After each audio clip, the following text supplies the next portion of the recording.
If you're a dentist who's confused with so many ultrasonic and sonic devices available in the market for passive irrigation, then this video is for you.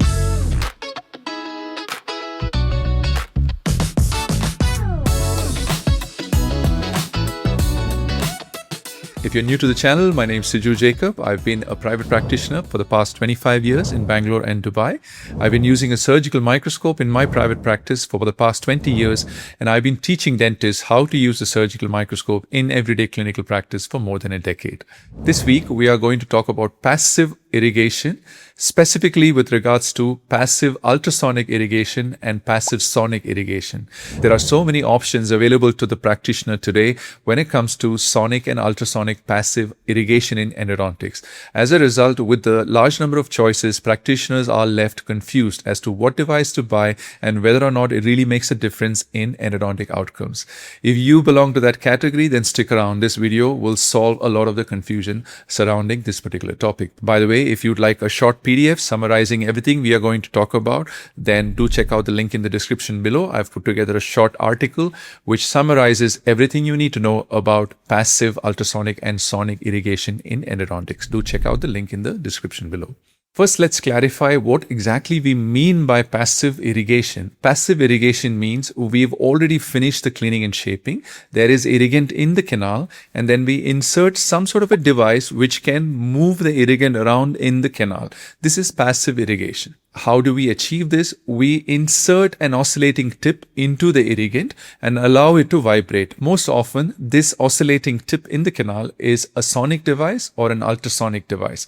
There are also air sonic devices available, but the more popular ones are usually ultrasonic or sonic. So when we introduce these oscillating tips, whether they are ultrasonics or sonic devices, we are primarily relying on two types of mechanisms. One is called acoustic streaming, and the other is known as cavitation. Let's first clarify what we mean by these terms, acoustic streaming and cavitation. So in acoustic streaming, the oscillating tip creates a circular fluid or currents known as microstreaming.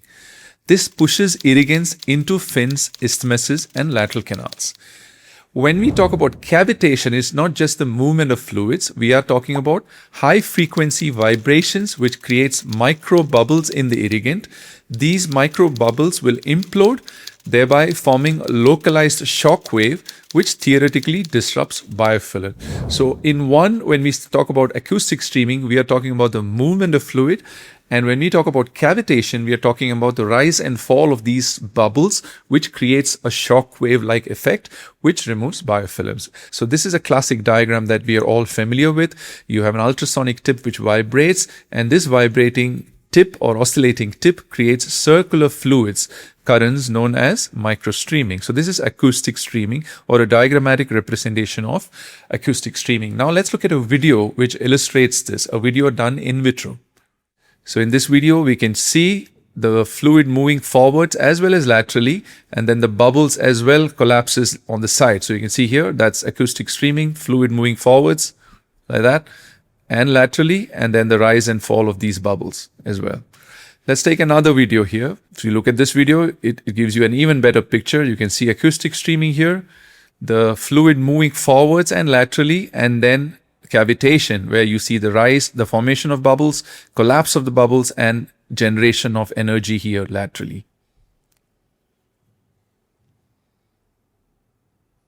So this is what we hope to see in ultrasonic and sonic irrigation. Acoustic streaming, which drives the irrigant laterally and forwards. And then we look at cavitation, which is the formation, rise and formation and collapse of the bubbles, which dissipates energy, which theoretically is supposed to influence the biofilm layer. Before we compare ultrasonics and sonics, it's important to understand two terminologies, which is frequency and amplitude. To better understand what we mean by frequency and amplitude, we take the example of a pendulum swinging. So if you look at this image of a pendulum which swings from left to right, there are two elements of the pendulum moving from left to right. One is the number of times this pendulum swings, which is known as the frequency. The number of times it swings is the frequency. And then the second unit that you can measure is the distance that this pendulum travels in each swing from left to right. So when you move from here to here, you can see it travels a certain distance, right? So that distance is known as the amplitude. So the frequency is the number of times it moves, and the amplitude is the distance that it covers when it moves in a direction. So these two terminologies are important to understand when we compare ultrasonics and sonics. What we understand is the frequency when you compare sonics to ultrasonics. Sonics typically have a lower frequency, but they have a higher amplitude. Whereas ultrasonics, they have higher frequency and a smaller amplitude. So what this means is that, and you must have seen this in clinical practice, when we hold a sonic device, like an endo activator, for example, and you activate it, you will find the tip vibrating from side to side. That's because the amplitude is high. Whereas you compare that with an ultrasonic file, like, for example, an IRISAFE file from satellite. When you activate the ultrasonic file, it hardly moves from left to right. But the minute you touch this ultrasonic file on a surface, you immediately hear noise and you can immediately sense the effect. That's because ultrasonics have a very high frequency, but the amplitude is very low. So the file barely moves when you see it outside. Only when you touch it on a surface, you realize the enormous frequency that it has. Whereas it's sonic devices, it's not like that. The minute you activate it, it goes all around the place. So the amplitude is high, but the frequency is much low. So that's one of the key differences between sonic devices and ultrasonic devices. The third feature that we can compare is the energy density. And we see that the sonics have a much lower energy density when compared to the ultrasonics, which have a much higher energy density because of the increased frequency that ultrasonics have. Now let's look at the main terminologies, acoustic streaming and cavitation. When we look at acoustic streaming as a property, both sonic devices as well as ultrasonic devices exhibit the property of acoustic streaming. However, the intensity of acoustic streaming is much higher for ultrasonics because of the increased frequency compared to the sonic device. When we talk about cavitation, that's the rise and form of these bubbles which form shock waves, sonic devices have very little cavitation, whereas ultrasonic devices have way more cavitation because of the increased frequency. So there is very little or minimal to none when it comes to sonic devices, whereas with ultrasonic devices, the tendency or the capacity to form cavitation is much higher. However, one must understand that what we see in vitro may not be what is applicable inside the canal. So in theory, ultrasonics are capable of producing cavitation, but they are dependent on how much of space the oscillating file has to vibrate inside the canal. So as you go deeper and the canal preparation or the canal space narrows down, then the ability of the ultrasonic file to vibrate decreases and cavitation also decreases. So you find that in vitro, when there's a lot of space for the file to vibrate, both acoustic streaming as well as cavitation increases. But whether or not that translates into the clinical environment is a question mark. And that's why the efficacy with regards to cavitation is a little more questionable compared to acoustic streaming. Another difference is in the tip material.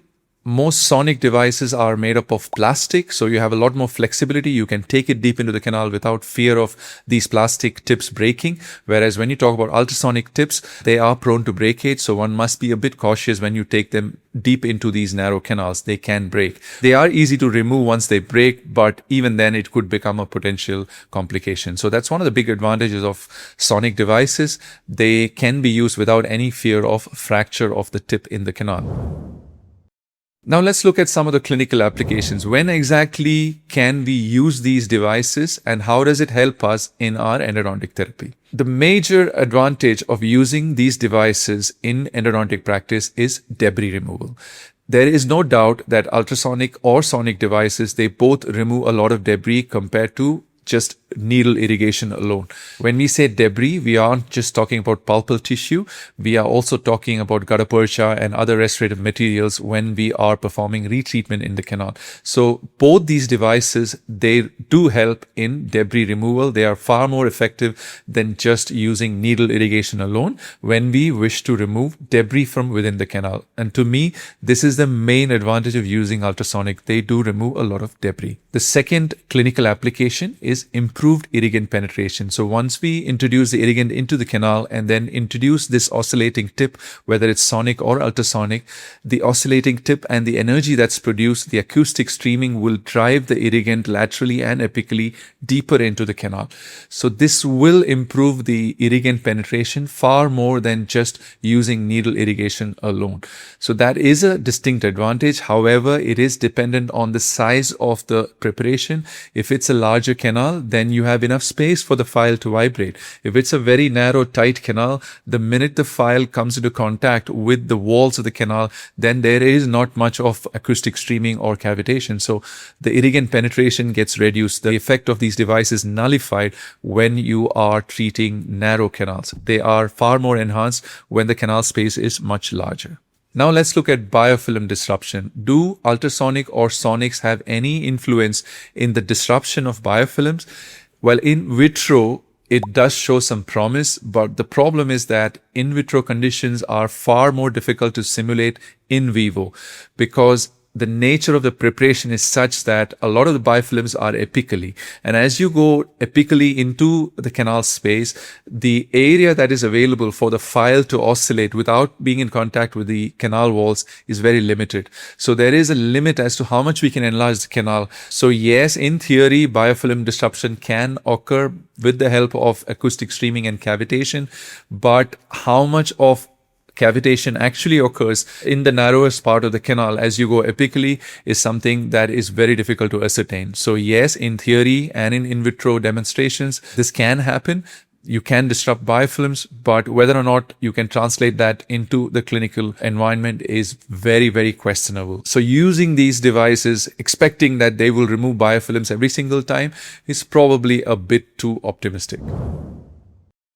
So let's just summarize all these facts that we've talked about and come to some sort of an honest verdict as to how these devices actually help you in endodontic practice, or whether or not they help you or not in the first place. Well, first of all, they do remove debris. So if your goal is to remove a lot of debris from the canal, then yes, these devices do help. Second, irrigant penetration. Yes, they do have a modest effectiveness when it comes to penetration of the irrigant. However, it is largely dependent on how big the canals are. If the canals are narrow, then there is not much room for these files to vibrate, and the irrigant penetration also reduces according to the amount of space available. So just remember that the irrigant penetration will decrease depending on the amount of space that is available for the file to oscillate, whether it's sonic or ultrasonic. Biofilm disruption, probably not going to happen because the conditions in vivo are very different from in vitro. So no matter what the so-called experts say in terms of in vitro studies, it's very, very unlikely that you are going to get biofilm disruption unless you have a very wide space for the canal to vibrate and exert cavitation. So it's unlikely to happen in everyday clinical practice. How about outcomes? If you use sonics or ultrasonics, does it make a big difference in terms of which cases succeed and which doesn't? Unfortunately, the evidence is very weak. It's very difficult to take a case and say this case has failed because somebody didn't use ultrasonic irrigation. It's very difficult to say that. So please ignore what the so-called experts say. No matter what device you use, there is no evidence to say that this device or that device definitely influences clinical outcomes. It simply isn't true. The best use case of these devices are in retreatment cases. As you know, when you go back into cases which have already been treated, there are bound to be a lot of remnants inside from prior restorative material or obturation material. You're going to find gutta percha, sealer, and all kinds of debris inside, and ultrasonics and sonic devices really shine in removal of all these debris. So when it comes to retreatment cases, I would strongly recommend using ultrasonics or sonic devices to enhance the removal of prior obturation material in the canal. So to summarize, whether you use a sonic device or an ultrasonic device to aid you in passive irrigation, just be aware that these are useful tools to have in your endodontic armamentarium. They aid in debris removal, they aid in irrigant penetration, but just be aware that none of these devices have proved to positively, definitively influence endodontic outcomes. So don't go by the hype and don't look at these devices as definitive tools that are going to improve your success rate of endodontic therapy. See them for what they are. They are useful tools to aid you in certain steps during your endodontic therapy. So I hope that what we covered kind of releases some of the confusion that's out there when it comes to sonic or ultrasonic devices as passive irrigation tools. Like I mentioned earlier, if you'd like a free article summarizing everything we just discussed, then do check out the link in the description below. I've put together a free PDF which you can download for free, keep in your clinic, and use it for reference when you have some sort of a doubt regarding passive irrigation in your endodontic clinical practice.